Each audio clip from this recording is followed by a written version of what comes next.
Diaqramda məktəbin 8-ci siniflərində riyaziyyat fənnindən keçirilən monitorinqdə iştirak edən şagirdlərin sayı və onların topladıqları ballar haqqında məlumat verilmişdir. Nəticənin uğurlu olması üçün şagird ən azı 31 bal toplamalıdır. Şagirdlərin 82% uğurlu nəticə göstərmişdirsə, monitorinqdə neçə şagird iştirak etmişdir?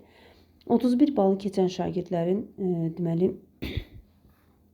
sayına baxaq. 7 ən az 7-dir və burada 7 nəfər 81-100 bal toplayanlardır.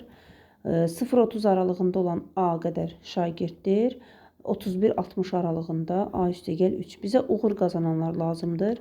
İlk öncə başlayaq. A üstəgəl 3 üstə gəlinsin. 61-80 aralığında 22 nəfər və 81-100 aralığında isə 7 nəfər şagird.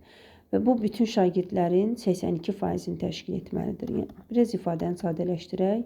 A üstə gəlinsin 10, onun da üstünə 32. Deməli, A üstəgəl 32 82%-dir.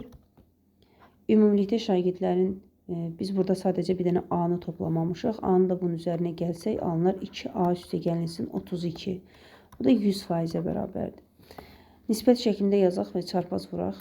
100A yəni çarpaz vuraraq həll edək. 100A üstə gəlinsin 3200 bərabərdir. 82-ni 2A-ya vursaq 164A və üstə gəlinsin 82-ni 32-yə vuraq. 4, 16-nı da yazaq. 3-ü vursaq 6, 24. Deməli 4, 2, bir də yadda 6, 2, 2624.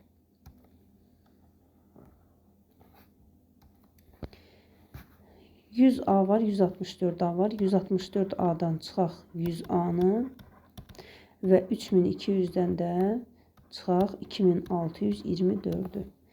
Burada alınır 64A bərabərdir. 3200-dən 2624-ü çıxdıqda deməli burada 6, 7, birdən 6, 5, 576.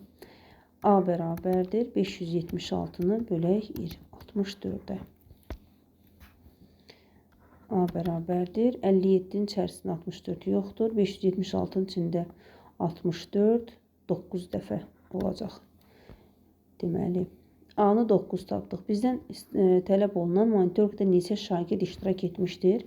Monitorinqdə iştirak edən şagirdlərin sayı 2A üstəgəl 32-dir və 2 vurulsun 9 üstəgəlsin 32. Bərabərdir. 18 üstəgəlsin 32 cavab eləyər 50.